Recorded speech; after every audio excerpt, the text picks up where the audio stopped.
Y দেবদা এত successful এটা একবার ভেবে দেখেছো? আমি কিছু জায়গায় কিছু জিনিসে খুব বেশি করে এই সমালোচনাটা শুনতে পাচ্ছি যে দেবদার মার্কেটিং এমনভাবে করেছে ধূমকেতু ছবির, যেটাতে আর কেউ অনেকে সিনেমাটা বুঝতে পারছেন না বা এতটা ওয়াইড অডিয়েন্সের কাছে পৌঁছানো উচিত হবে না। কৌশিক গাঙ্গুলির ছবির মার্কেটিং করা উচিত ছিল, এটা অনেকেই বলছেন, ঠিক আছে, সে সমস্যা নেই। কিন্তু কেন দেব এত সাকসেসফুল এইটা ভেবে দেখেছো? দেব কিন্তু এই যে কয়েকদিন মানে এই তো সঙ্গীত বাংলা একটা খুব সুন্দর ক্লিপ বেরিয়েছে যে ভগবানের আশীর্বাদে দেবদার সত্যি বলছি কখনো মানে খুব একটা ফ্লপ ডিজাস্টার আল্ট্রা ডিজাস্টার হয়নি, মানে খুব ভালো ব্যবসা করে বেরিয়ে গেছে এরকম ছবি আছে। মানে আমি তোমাদেরকে এক্সাম্পল বলছি, বিন্দাস, হিরোগিরি, এই ছবিগুলো কিন্তু ভালো ব্যবসা করে বেরিয়ে গেছে, মানে ডিসেন্ট ব্যবসা করে বেরিয়ে গেছে। এখনকার রেজাল্ট দেখালে আমি বলবো যে কিশমিশ, টেক্কা, কাছের মানুষ ভালো রেজাল্ট করে বেরিয়ে গেছে, ব্যোমকেশ বেরিয়ে গেছে। মানে কখনও কিন্তু আটাল ডিজাস্টার, মানে যেটাকে ডিজাস্টার বলে, একটা সিনেমা ফ্লপ হবে, ফ্লপ কোন সিনেমাটাকে বলে? যখন মাল্টিপ্লেক্স কালেকশন 10 লাখ টাকারও তুলতে পারো না তুমি, ঠিক আছে, বা যখন তুমি নাকি ওভারঅল লাইফ টাইম কালেকশানে 3 কোটি টাকার নিচে থাকো, তো তখন তুমি না, মানে তখন তুমি তোমার ছবিটাকে তোমার ফ্লপ বলা উচিত। দেবদা অনুযায়ী দেবদা যে লেভেলে সুপারস্টার, যে লেভেলে মেগাস্টার, এখন তো মেগাস্টার, বাট এই মানুষটা ওয়াই এত সাকসেসফুল এই কথাটা আগেও আমরা আলোচনা করেছি, এখনও আমরা আলোচনা করব এই বিষয়টা নিয়ে, যে সবসময় না আমরা শুধু দেবদার দিকটা দেখি, আমরা দেব এন্টারটেনমেন্ট ভেঞ্চার্সের টিমটাকে নিয়ে খুব কম আলোচনা করি। এই টিমটা কী লেভেলে খাটছে, কী লেভেলে পরিশ্রম করছে তোমরা দেখেছো? মানে এন্টায়ার টিম। এবার দেব এন্টারটেনমেন্ট ভেঞ্চার্স তারা লাইভ করছে, এই যে আমি আজকে কৌশিক গাঙ্গুলির দাদা হয়তো লাইভে মানে ইয়েতে যাচ্ছে না, হল ভিজিটে যাচ্ছেন না, কিন্তু আমি দেখতে পাচ্ছি কৌশিক গাঙ্গুলি, রুদ্রনীলবাবু রেগুলার বেসে হল ভিজিটে যাচ্ছেন, যেতেই পারেন, এটা কোনো বড় ব্যাপার না। কিন্তু আমি ন্যাচারালি বাকি বড় বড় প্রোডাকশন হাউসকে এটা রিকোয়েস্ট করি দেবদার দেখা দেখি। আমি সবসময় বলি যে দেবদার মতন কেন করছো না, কেন ওই লেভেলে লাইভ করছো? দেবদার নিজের পেজ থেকে, দেব এন্টারটেনমেন্ট ভেঞ্চার্সের পেজ থেকে অনর্গল লাইভ হচ্ছে, এটা না অবাক করা বিষয়। এটা একটা শেখায় যে কীভাবে আফটার রিলিজও প্রমোশন করতে হয়। হয়তো হল ভিজিটে বাকি প্রোডাকশন হাউসরাও যাচ্ছে, হয়তো কারুর ছবি ধূমকেতু লেভেলে ব্যবসা না করলেও একটা ডিসেন্ট ব্যবসা করে, কিন্তু তারা হল ভিজিটে গিয়ে কি এই লেভেলে প্রমোট করে হল ভিজিটটাকে? That's the marketing. আর এইটার জন্য না একটা স্যালুট বানতে হয়। কয়েকদিন আগে একটা কথা উঠেছিল, সেটাকে নিয়ে অনেক কন্ট্রোভার্সি ক্রিয়েট হলো।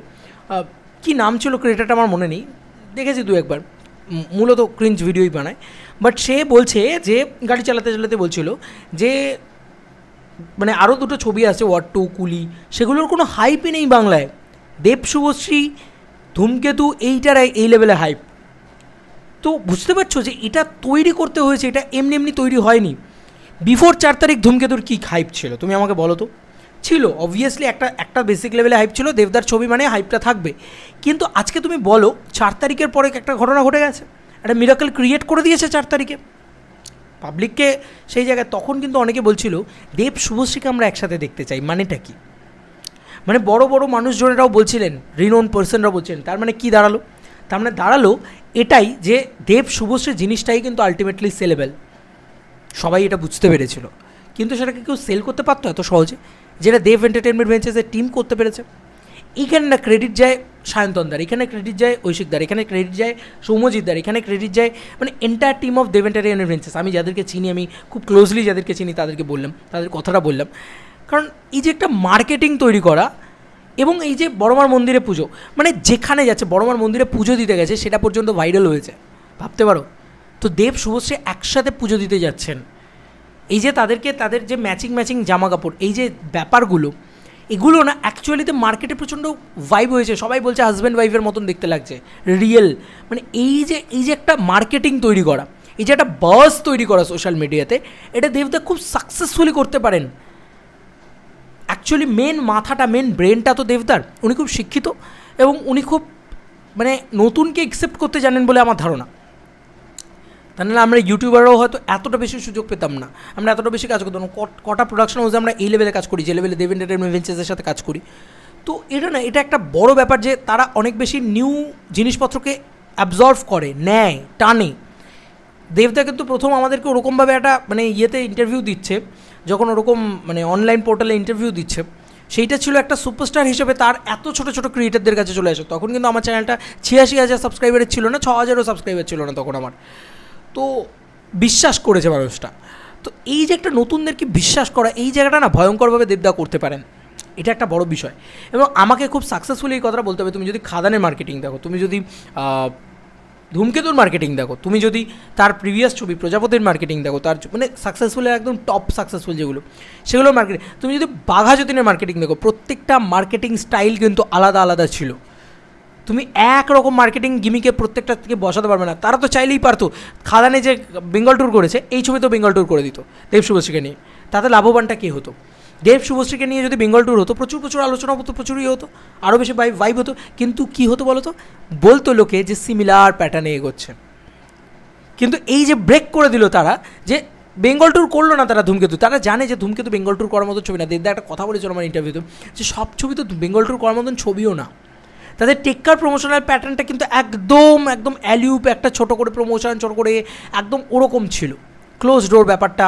তো সব কিছুতে না তারা একটা স্পেসিফিক প্রমোশনের ভাইবে গেছে, এবং তারা সাকসেসফুলও হয়েছে, প্রচণ্ডভাবে সাকসেসফুল হয়েছে সেটাতে। পাবলিককে অ্যাওয়ার করতে পেরেছে যে হ্যাঁ আমার ছবিটা আসছে। তো এটা না, দেখো দেবদা এমনিতে খুব talented, he is the megastar, he is the box office king, public তাকে ভালোবাসে, সব থেকে বেশি তাকে ভালোবাসে। তার জীবনে খারাপ সময় এসছে, আসেনি এমন তো নয়, তিনি ফ্লপ দেননি এমন তো নয়। কিন্তু এই যে আজকে পাসওয়ার্ড বা এই যে আজকে কবির, এই ছবিগুলো যে আন্ডার পারফর্ম করেছে, এই ছবিগুলো যে সেই লেভেলে ব্যবসা করেনি, সেখান থেকে দেবদা শিখেছেন, মার্কেটিং টিম শিখেছে। তো এগুলো নিয়ে না কেউ আলোচনা করে না আমার মনে হয় কখনো। আমার মনে হচ্ছে সবাই সাকসেসটাকে নিয়ে আলোচনা করে, যে ভাই দেখো ধূমকেতু কত ব্যবসা করছে, দেব এটা করেছে। কেউ কেউ বলছে মার্কেটিংয়ে বলছিল তোমার কাছে টাকা থাকলে তুমি সেই টাকাটাকে নিয়ে, তোমার কাছে টাকা আছে, তোমার কাছে দেব আছে, তোমার কাছে শুভশ্রী আছে, তোমার কাছে ছবিটা আছে, 4 কোটি টাকা বাজেটের ছবি রয়েছে, 10 বছর পুরনো ছবি রয়েছে, তুমি কীভাবে বিক্রি করতে, সেল করতে জানতে হয়। তো আজকে মানুষের কাছে পৌঁছে দিতে হয় ছবিটাকে।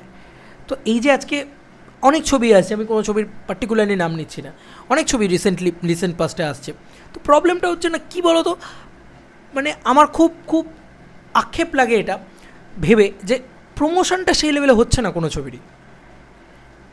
মানে সোশ্যাল মিডিয়াতে 4টে পোস্ট করে দিলাম, বা হুট করে ট্রেলার টিজার নিয়ে চলে এলাম, ভালো বানিয়েও দিলাম, তো মানুষের কাছে পৌঁছতে পারলাম না, তাতে কিন্তু কোনো লাভ নেই। উল্টে আমার কন্টেন্টটা হয়তো একটু দুর্বল তোমার তুলনায়, কিন্তু আমি এত মানুষের কাছে নিয়ে যেতে পারলাম সেই কন্টেন্টটাকে, সেটা মিরাকেল ঘটিয়ে দিল।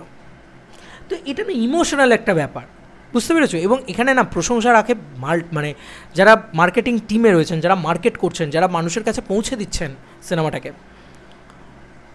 তুমি ভাবতে পারবে না যে কীভাবে এরা পরিশ্রম করে, কীভাবে এরা খাটে। এবং বিফোর রিলিজ তো খাটেই, আমি চোখের সামনে দেখেছি, মানে আমি যেহেতু অনেকটা ক্লোজলি দেখেছি সে কারণে বলছি। এবং আফটার রিলিজও খাটে। আমরা কি খাটবো ভাই, আমরা তো ক্রিয়েটার, আমরা ঠিক আছে, আমরা আমাদের মতন করে, আমরা যা খাটি তার থেকে 100 গুণ বেশি খাটে, মানে নিজেদের ফ্যামিলি, নিজেদের সব কিছুকে মানে করে তারা খাটছে। তো সেটার একটা রেজাল্ট তো আছে, সাকসেস পাওয়ার, এটা একটা বড় ব্যাপার। এই যে আমি কী বললাম, ছোটো ছোটো জিনিস, পাবলিক ইন্টারাকশন বা হল ভিজিট অনেকেই করেন, সেটা লাইভ কজন করেন, প্রপার লাইভ কী করে করতে হয় সেইটা কিভাবে করেন। আমার মনে হয় না যে কোনো উডবি নায়ক, ঠিক আছে, আজকের দিনে দাঁড়িয়ে যে কোনো, তারা যদি দেবদাকে প্রপার ফলো করে, দেবদার মার্কেটিং ফলো করে, দেবদার ওয়ে অফ প্রমোশন ফলো করে, way of film making follow করে, আমার বিশ্বাস যে সে সাকসেসফুল হবে।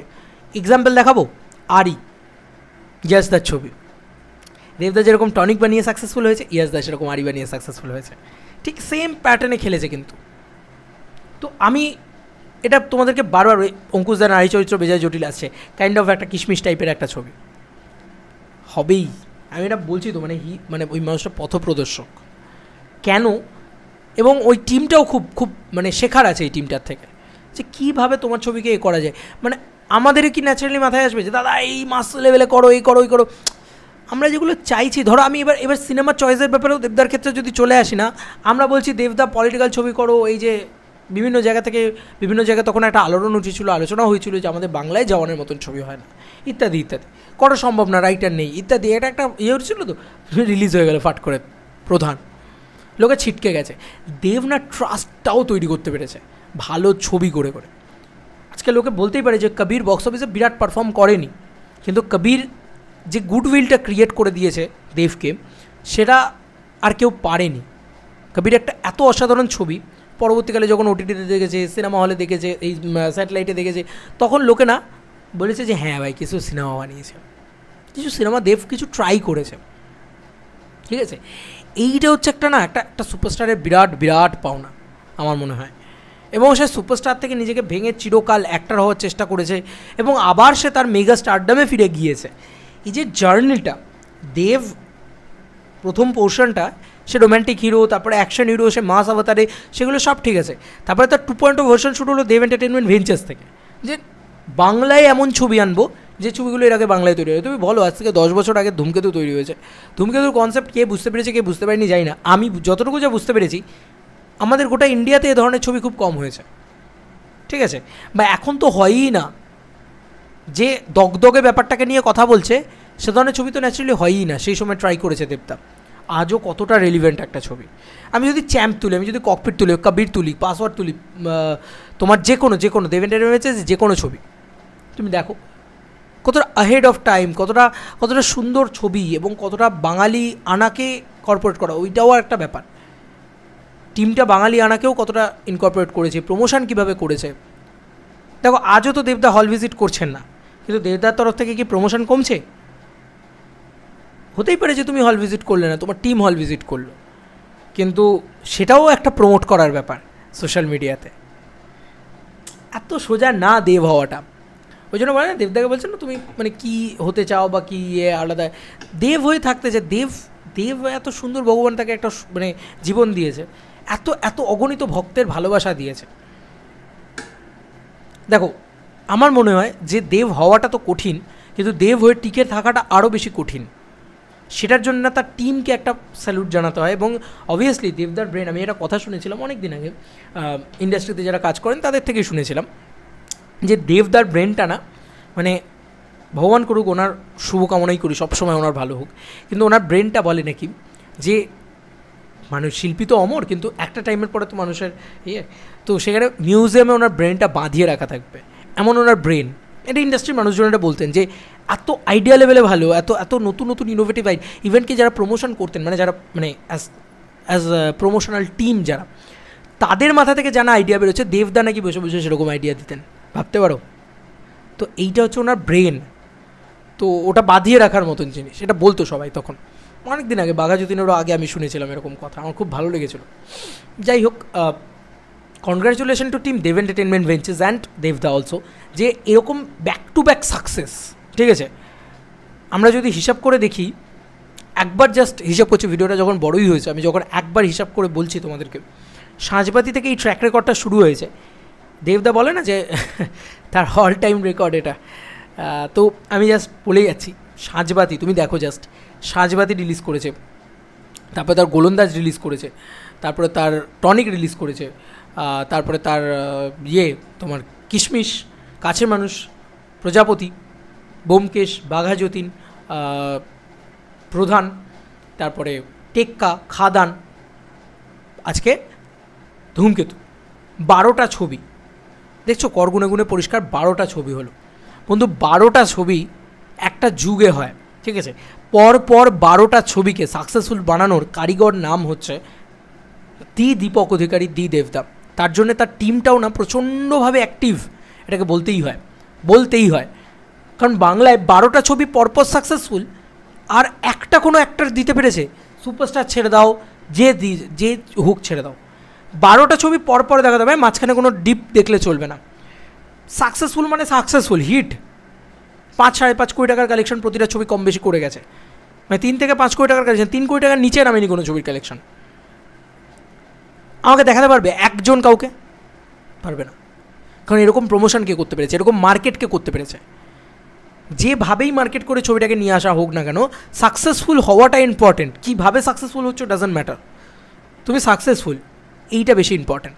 এবং সাকসেসকে সাস্টেন করে যাওয়া কতটা বার্ডেন বলো তো একটা মানুষের মাথার উপরে, যে 12টা ছবি পরপর সাকসেসফুল দিয়েছে, তার 13 নম্বর ছবিটা আসছে রঘু ডাকাত, সেটাও অল টাইম ব্লকবাস্টার হবে হয়তো। অলরেডি ধূমকেতু অল টাইম ব্লকবাস্টার হয়ে গেছে, কারণ 10 কোটি টাকার উপরে কালেকশন হলে আমরা ইন্ডাস্ট্রিতে অল টাইম ব্লকবাস্টার বলি। জানি না এই ছবিটার কালেকশন কোথায় গিয়ে দাঁড়াবে, এখনও অবধি কোনো অংশে কমছে না সাকসেসফুলের ইয়েটা, বা কোনো অংশে হাউসফুলের রেজাল্টটা কমছে না, মানুষ দেখেই যাচ্ছেন। টাচউড খুব ভালো লাগুক, মানে ভালো হোক, সাধারণ মানুষ দেখুক দেবদার ছবি, সবসময় দেবদার শুভ কামনা ভালো কামনা করে এসেছি। 13 নম্বর ছবি, 14 নম্বর ছবি, প্রত্যেকটা ছবি ব্লকবাস্টার। এবার এই মানুষরা যদি এরকমভাবে চলতে থাকে, তুমি বলো তো একটা ছবি মানুষের ফ্লপ নেই? এরকমভাবে চলতে থাকলে কি 28-30টা ছবি মানুষরা দিয়ে যাবে? হয়তো ইন ফিউচার, মেগাস্টার টাইটেলটা নিয়ে অনেকের বক্তব্য না, ইন ফিউচার আমরা আর কোনো দিন হয়তো দেবদাকে ফ্লপ দিতে দেখব না। ইয়েস, আর কোনো দিন হয়তো দেবদাকে ফ্লপ দিতে দেখব না। যাই হোক, আমি না এটা এটা এটা একটা অদ্ভুত পাওনা। এবং কেন? কারণ প্রত্যেকটা মানুষ, সরি ফর দ্যাট, প্রত্যেকটা মানুষ ভাবে যে খাদানে যেটা করে ফেলেছি, আমরা সবাই এটা আলোচনা করি, খাদানে যেটা হয়ে গেছে সেটা মিরাকল হয়ে গেছে, এটা আর রিক্রিয়েট করা সম্ভব না। খাদানের থেকে বেশি হাইপ ক্রিয়েট করে দিয়েছিল ধূমকেতু। কার ক্রেডিট এটা?